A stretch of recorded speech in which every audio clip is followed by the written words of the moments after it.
ururka caafimaadka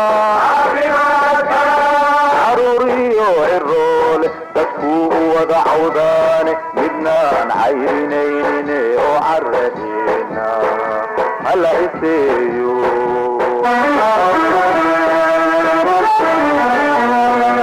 ururka caafimaadka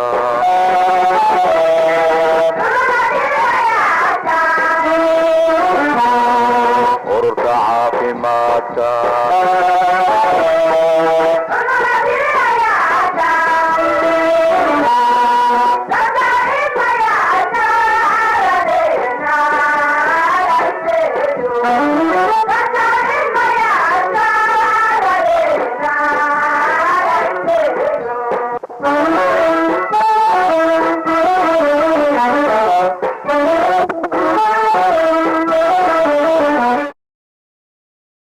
waxaan garan karnaa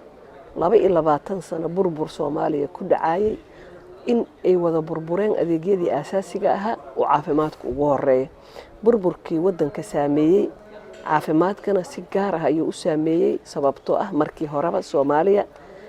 1990kii xaaladda caafimaad ee wadanka uu ku sugnaa mid aad u sareysa ma ahayn meeshii ay ka sii anbaqaadi lahayd inay sare sii aado waxay noqotay burbur iyo in hoos u dhacdo caafimaadku wuxuu ka mid ahaa ama uu ka mid yahay qaybaha wadanka ee burburay ee dhibaatadii laxaad kale uu soo gaaray ilaahay mahadii waqtiyadii dambe intii nidaamka dawladnimada ay dib u soo noqotayna wuxuu ku jiraa sektarada ama qaybaha dib u soo laabtay ururka caafimaadka 20 sano oo yani ugu dambeysay burbur weyn baa ku dhacday markii dawladdu meesha ay ka baxday dabcan isbitaaladii oo dhan goboladii degmooyinkii burburkii ugu saameeyay xaaladda caafimaad ee deegaanka dawladda Puntland hadda waxay ku soo taariikhnaa xaalad degan laakiin sidoo kale waxa la oran karaa waxaa jira mar walba in xaaladda caafimaadku ay tension iska jirta ama ay si emergency la oran karo in marka qaarkood cudurro dilaaci karaan ama ay wax dhici karaan xaaladda caafimaadka Soomaaliya waxaan u arkaa xaalad aad iyo aad u culus inay tahay maxaa yeelay waxa isku darsamay dagaal sokeey oo muddo dheer socday ilaa dhowr iyo 20 sanadood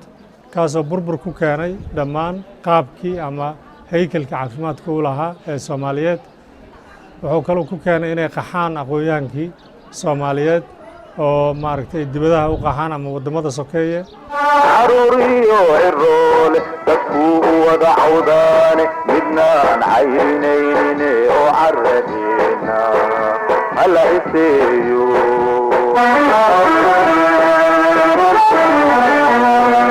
ururka caafimaadka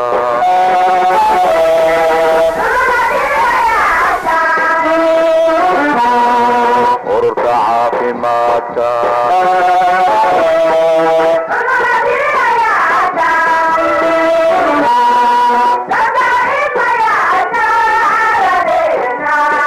markaad fiiriso dhinaca wasaaradda horumarinta iyo adeega bulshada sanadkii hadda aan joognay waxaa noo suurtoobay bal inaan siyaasadihii iyo qorshihii ay ku shaqayn lahayd wasaaradda inaan dejino inaan isku dayno inaan bilowno wax alla wixii karaanka yaga ah sidii lagu horumarin lahaa caafimaadka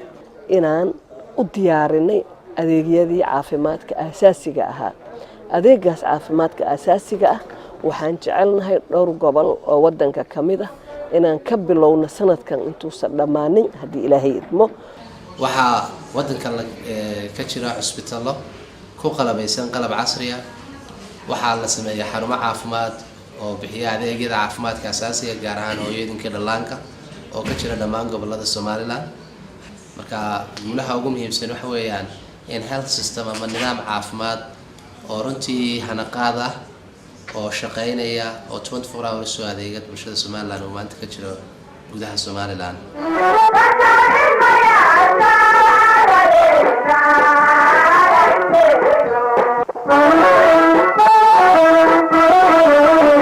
caqabadaha ugu badan oo horumarinta caafimaadka iyo muxuu ahaa ay naga haysta waxaa ka mid ah runtii dhaqaalaha dowladuhu runtii waxay ku bixiyaan aad bay ugu yar tahay markaan Puntland u soo noqono laakiin waxaanu ku xiranay waxa la hay'adaha deeq bixiyaasha caalamiga marka saas ay tahay misna sidii u baahnayd u heli maysid waxa laga yaabaa waxyaalo badan oo kugu jiray oo aad qaban lahayd inaad dhaqaale u helo dhaqaaluhu waa lambar 1 ka yahay caqabadaha hor imaanaya caafimaadka Soomaaliya waa lack of human resource marka maadaama burbur weyn uu ku dhacay jaamacadii macaahid hore u soo saari jirtay inkastoo ay jiraan dadaallo dad qaar isxilqaam ay sameeyeen oo jaamacad wadanka laga furay laakiin tirada hadda ka soo baxday kuma filna caqabaduhu mararka qaarkood way badan yihiin waxa ugu muhiimsan waxa weeyaan waa dhaqaalaha dalka oo kooban awgeed waxa adag in la helo adeeg caafimaadka dhaqaale ku filan waxaana wasaaradda caafimaadku wada shaqayn fiican la leedahay hay'adaha caalamiga iyo wadamada deeq bixiyaasha kuwaas oo kaba dhaqaalaha ku baxa caafimaadka taasoo inta badan aan ahayn wax lagu tiirsanaan karo oo haddii fundskaas ama deeqahaasi dib u dhac ku yimaada ay saameyn ku yeelanayso adeegyada caafimaadka bulshada loo fidinayay caqabada ugu weyn caafimaadka hortaagan waxaa ka mid ah nabadgelyada waa mid ugu horeyso nabadgelyo haddii la waayo waa caqabada ugu horeeya wax dhaqaaqi karaya ma jiraan caqabadaha ugu waaweyn ay tahay oo aan haddeer islaayahay haddii xal loo heli lahaa waxbaa hagaagi lahaa waxa waaye horta in la helo kow caqabada ugu weyn ay tahay dad caafimaad oo waayo araga oo khibrad leh oo hoggaanka iyo nidaamka hoggaanka u qabta inay tahay number 1 problemka rasmiga ah ee dalka yaalan la inkiri karin caqabadaha aad bay u fara badan yihiin haddii looga fariisto xalkoodana dowladda waa adkaanaysaa in xal loo helo xalka wuxuu ku jiraa in lays wada kaashto oo si wada jir ah dowladda iyo shacabka iyo ururada bulshada waxaan aaminsanahay xal in la helayo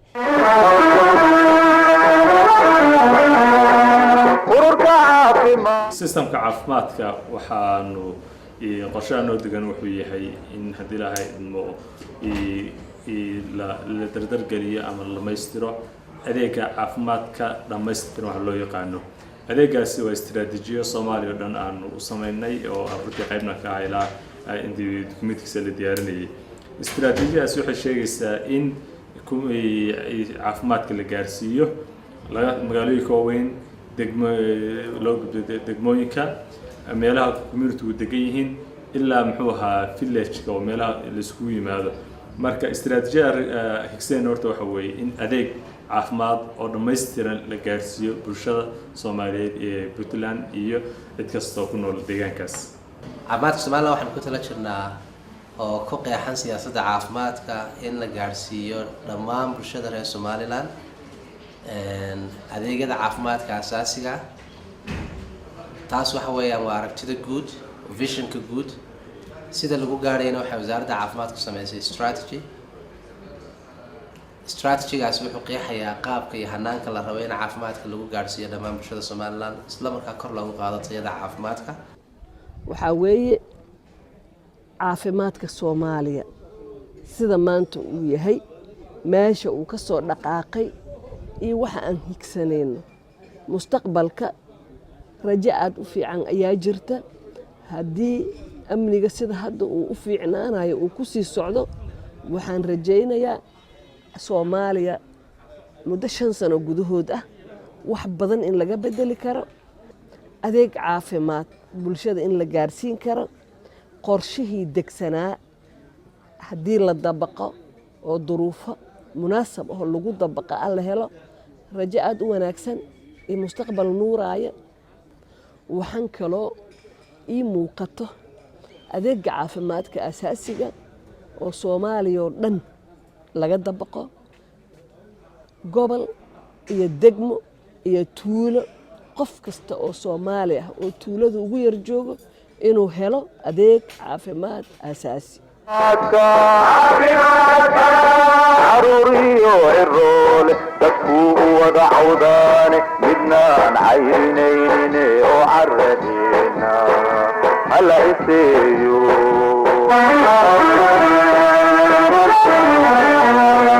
ururka caafimaadka